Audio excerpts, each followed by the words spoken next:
I first got introduced to the Arts Council by way of the Dudley family playing in a band, and we would rehearse at the Arts Council. And at some point, an opening became available to teach, and I was like, "Yeah, I'll come earlier. Why not?"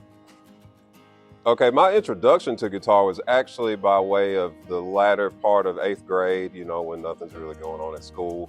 A couple of friends who I also played in band with, like horns, not like a rock band. Brought their guitars to school, and that was when I saw it in my face for the first time. Even though I had heard it before and liked music that contained it, when I saw it for the first time, I was like, yeah, I want to do that. And from there, my neighbor, whose child I used to play with, I mean, he was way younger than me, but he had like 4 acoustic guitars. And so when I developed this interest, I just let him know, and he loaned me a guitar until I got my own on my 14th birthday, which was a few months. And yeah, just kind of kept going. So I first got into teaching actually at the young age of 18 or 19, which at that point I had only been playing guitar probably 4 or 5 years. Probably didn't really have any business teaching, but I think with anything, even learning music, it's like you start somewhere and just kind of keep going.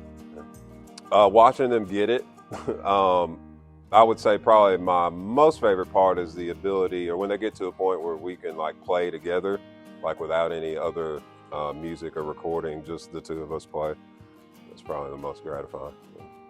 My general objective teaching people is I want them to get to a point where they don't need me.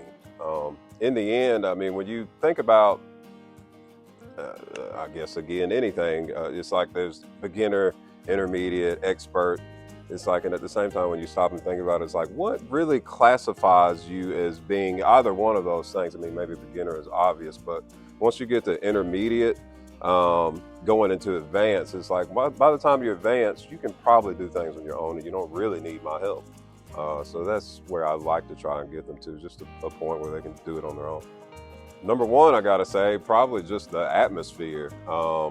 I mean, the lesson rooms themselves are rather nice, and just the overall building and the idea of having all forms of arts just right here next to you, I think is really nice. Even if you don't do it, it's like you may go try a class just because it's right there. Why would you not?